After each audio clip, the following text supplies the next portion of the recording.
About the $3 million, I've made a decision to divide it between my mom and me. This decision came shortly after my father's funeral. Jack, after perusing the inheritance documents without seeking permission, remarked to me, "Kelly, don't be too greedy. Oh, finally, I can quit my job.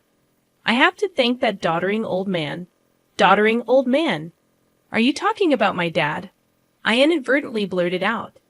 Disregarding my confusion, Jack and my mother-in-law enthusiastically discussed plans to buy a new car and go shopping. Faced with this unexpected turn of events, I could no longer contain my emotions.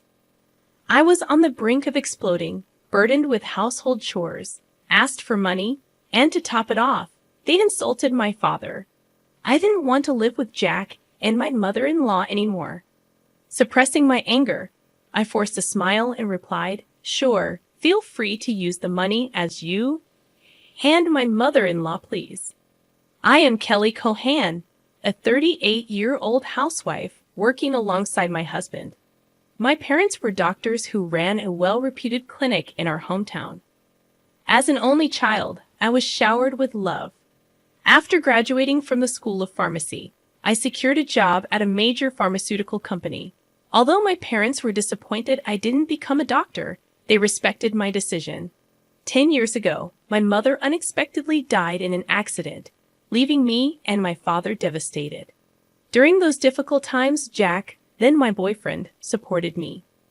We met through a mutual friend, and 2 years after my mother's passing, Jack proposed. Jack was an ordinary salaryman in the food and beverage industry. Despite earning significantly more, I believed we could overcome any difficulty and be a happy couple. My father was overjoyed when I told him about our engagement. "I've heard how Jack supported you, Kelly. Thank you so much. Please continue to take care of her," he said. Facing my father, Jack stood straight and promised, "I will make her happy." Standing next to Jack, I was enveloped in feelings of happiness. The following week, we went to Jack's family home to announce our marriage. His mother, with flashy makeup and divorced from Jack's father, evaluated me rudely. "Marriage, huh? You're Jack's choice, are you? Isn't she a bit plain for your choice? And she's older, right? Wouldn't a younger and prettier girl be better for you?" Jack quickly retorted. "Mom, you know M Pharmaceuticals, right? Kelly works there. Her father is a doctor and runs his practice." I expected Jack to praise my character, but instead, he emphasized the financial advantages. Hearing this, his mother's expression changed to one of satisfaction. "Oh, Jack, you should have told me such important things earlier. That changes everything. I happily approve of the marriage. Nice to meet you, Kelly. Thank you." After gaining approval for our marriage from Jack's mother, Jack was overjoyed. However, I couldn't shake off a sense of unease. Despite things going smoothly, and our decision to get married, when we were about to register our marriage, my father, a doctor and real estate investor, gifted me an apartment in a luxury building in New York City.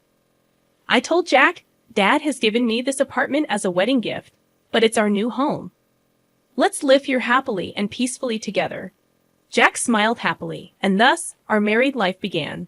However, after getting married, I realized something unsettling. Jack, who had lived with his parents until then, was almost incapable of doing household chores. He couldn't cook, didn't know how to use the washing machine, and showed no interest in learning. He would leave his garbage scattered around, not bothering to throw it away. While I wanted to diligently share household responsibilities, Jack's careless attitude increased my dissatisfaction. In the first year of marriage, I took on all the household responsibilities despite some complaints, given that we were still in the honeymoon phase. But with the exhaustion from work and struggling to keep up with chores, I reached my limit in our second year. Deciding to have a serious talk with Jack about sharing household duties, I bravely expressed my dissatisfaction. To my dismay, Jack responded without gratitude or reflection, saying, "I'm tired from work too. You're much better at chores than I am, right? It's better if you do them since I'm not good at it." Dismissed just like that, Jack hardly helped with the chores, and I continued to bear the brunt of our household responsibilities. But that wasn't the only problem. After marrying Jack, I discovered his mother also had some peculiar ideas. Jack wasn't very interested in seasonal events, so I decided to send a quality scarf and carnations to his mother for Mother's Day. Despite choosing a nice scarf from a department store, his mother called me sounding displeased. She criticized the scarf, saying it wasn't from a famous brand and was absurd to send such a no-name item. I tried to explain its quality, but she wouldn't listen, insisting she wanted items from a very famous luxury brand. Stunned, I reported this to Jack when he returned home. But instead of empathizing, he said, "What? It's just do as she said." Jack didn't take my side, and from then on, we started giving her cash as she demanded. Moreover, by our 5th year of marriage, she began visiting our home frequently, always finding reasons to ask for money. Jack, without any complaints, would always smile and give money to his mother. Even though I had a job, Jack's income was limited and small, making our daily life just barely manageable. Desperation led me to dip into our savings to cut living expenses. Despite my frustrations, I knew Jack cherished his mother, and she was an important person to me, having supported me during tough times. She's the mother of someone important to me, and with that thought, I endured. Now, in our 8th year of marriage, I continue to handle all the household chores and keep giving money to my mother-in-law. One day during this routine, my father, whom I hadn't seen in a while, unexpectedly called me. The story he shared during our rare meeting was shockingly unexpected. He revealed that he was suffering from terminal cancer, and treatment was no longer possible. Overwhelmed with shock, tears spilled from my eyes. My father gently stroked my head, just as he did when I was a child, saying, "Kelly, this is fate. Let's accept it quietly." I questioned, "Dad, why even you?" Thus, my days became a juggling act of work, household duties, and now visits to my father's hospital. While work allowed some flexibility, managing the household was not easy. When I told Jack I would be caring for my father, he showed no reaction or willingness to help. "Well, it's tough with your father's sudden condition, but please do your best," was the only thing Jack said. He visited my father in the hospital only once. I was so preoccupied with my father's care that I had no time to spare for Jack. If I had time to worry about Jack, I wanted to prioritize my father. One day, as my father lay in his hospital bed, he suddenly asked me, "Kelly, how is your marriage with Jack going?" Caught off guard, I found myself thinking about Jack's attitude at home and his mother's behavior. I couldn't answer properly. Seeing my hesitation, my father seemed to understand and spoke to me, "Kelly, you don't have to endure. Think about your happiness. Don't worry. You won't have any hardships after I'm gone." I couldn't hold back my tears and wept, and my father silently and firmly held my hand. 3 months later, the inevitable moment arrived. My father passed away quietly. Engulfed in immense sorrow, I started arranging the funeral. Jack, however, showed no interest in my grief and didn't help with any preparations. Despite this, I was too busy with the funeral arrangements to pay much attention to Jack. Many friends and acquaintances attended my father's funeral, making it a heartfelt farewell. Even the indifferent Jack and his mother attended.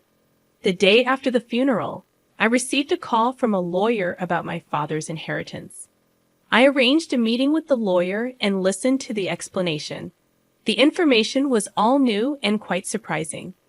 After deducting taxes like inheritance tax, my father's estate amounted to over $3 million. He had not only earned income as a doctor, but also made real estate investments, leaving behind such a vast fortune, all of it to be inherited by me, his only daughter. Wrapped in surprise and gratitude, yet trembling at the thought of handling such a huge amount of money, I proceeded with the inheritance process. After returning home, I spread out the documents received from the lawyer on my desk. Reading through them, exhaustion overwhelmed me, and I ended up dozing off on the sofa for a short while. When I awoke, I heard the cheerful voices of Jack and his mother from afar. "Huh, Jack and Mother too. When did you come? As I spoke, Jack approached me with a beaming smile, saying, Yes, Kelly, well done. Huh, what? Confused by his sudden excitement. I noticed the documents in Jack's hand. They were the inheritance papers I had received from the lawyer. Wait, don't just read those without asking. Shocked and angry at Jack for looking through the documents without permission, I raised my voice at him. However, my mother-in-law, unconcerned, happily chimed in, Wow, an inheritance of $3 million. Isn't that amazing? Now we can live comfortably for the rest of our lives. Confused, I couldn't understand why my mother-in-law suddenly said that. Then Jack turned serious and continued, By the way, about this $3 million, I've decided that it will be split between me and my mom. It was right after my father's funeral. Jack, having looked at the documents related to the inheritance I was supposed to receive without permission, said to me, Kelly, don't be too greedy. Oh, now I can finally quit my job. I have to thank that doddering old man. Doddering old man, are you talking about my dad? I accidentally said it out loud. Well, anyway, let's proceed with the inheritance process and get the money into our joint account as soon as possible. Ignoring my confusion over this sudden turn of events, Jack and my mother-in-law were excitedly talking about buying a new car and shopping. At that moment, I couldn't hold back my emotions any longer. I was on the verge of exploding, being burdened with household chores, asked for money, and to top it off, they insulted my father. While holding back my anger, I replied with a forced smile, Sure, use the money you and my mother-in-law, please, as you wish. Hearing this, my mother-in-law, seemingly satisfied, said cheerfully, That's the spirit, Kelly. Quick to agree. Now make sure you work hard and earn money. I don't want our savings to decrease, so work hard. I just nodded and pretended to listen to her selfish words.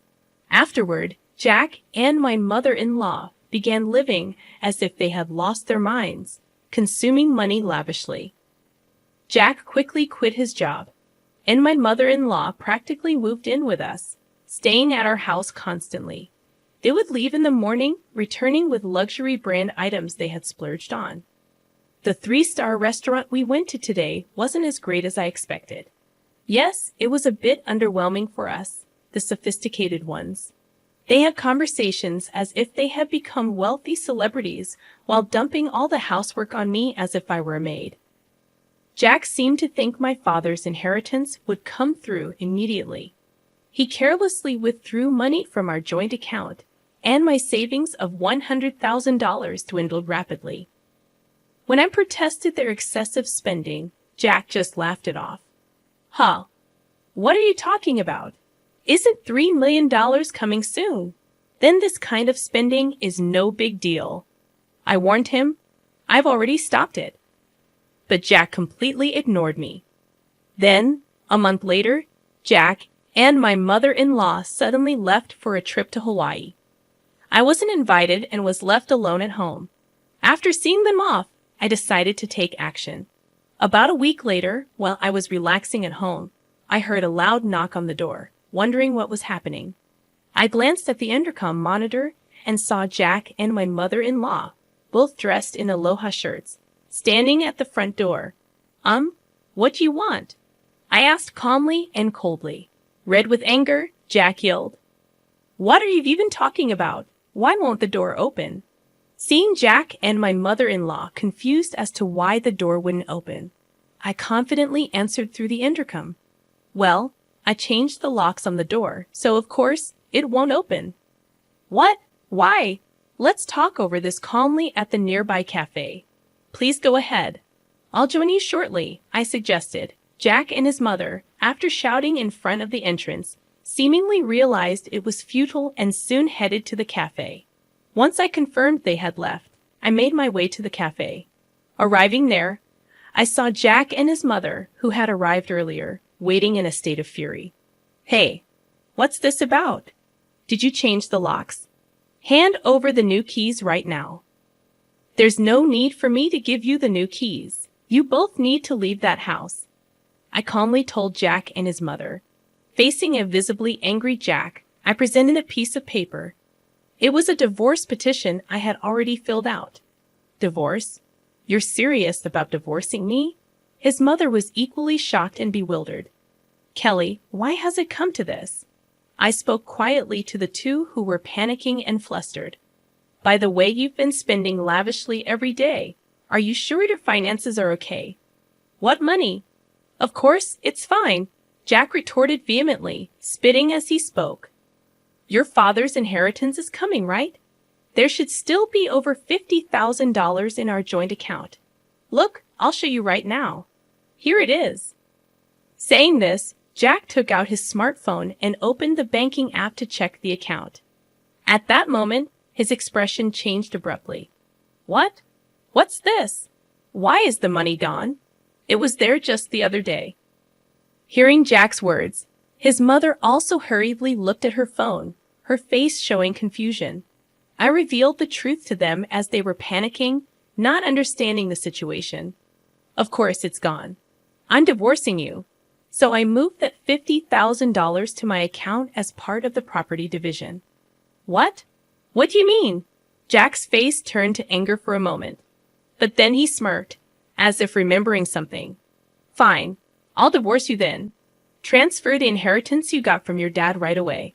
After all, property acquired during the marriage is split half and half in a divorce, right? Well, you might be misunderstanding something. I replied, why didn't you know? The inheritance I received, even though it was during our marriage, doesn't count for property division. There was a moment of silence between us. Then Jack and his mother's expressions changed drastically. Perhaps they truly believed they would receive part of my inheritance. I was just astonished and could only sigh in disbelief. No, that can't be true. That's impossible. Her face turned red with a mix of denial and anger. Please check for yourself, I said mockingly. Jack started frantically searching on his smartphone. It says here, property inherited by one spouse from a parent is considered separate property. Therefore, it's not subject to division and can't be split between the spouses. What? Seriously? His mother too looked at the screen in shock. Then Jack approached me, pleading desperately, Kelly, please don't divorce me. I have no savings and no job. How am I supposed to live if you divorce me? Faced with Jack's whining, I spoke to him clearly and firmly. What are you talking about? Take responsibility for your actions. I will never forget how you both treated me. I'm divorcing you. I'll go to court if I have to. Intimidated by my fierce demeanor, which they had never seen before, Jack and his mother shrunk back in fear, whimpering softly. Leaving the two of them dejected, I walked out of the cafe. Later on, Jack and I were able to go through the divorce proceedings without any issues. The $50,000 I had moved from our joint account was recognized as part of the marital property division. Eventually, I managed to get Jack and his mother out of my house. Jack, having already squandered the money from the property division, found himself penniless. Furthermore, he was overwhelmed with bills from the overseas trip and other expenses he had paid for with his credit card, quickly sinking into debt. Jack and his mother had to take on even more debt to make these payments, and they now live in a rundown apartment, working tirelessly every day to pay off their debts. The stark contrast to their former lavish lifestyle has been a huge shock for them. On the other hand, I sold the condo I used to share with Jack. I then moved into the apartment that used to belong to my father. I continue to work as before, but with the inheritance I received from my father, I am living a comfortable life financially, with gratitude to my late father in my heart. I want to start anew and cherish my life ahead. I aim to protect my happiness and spend my days peacefully.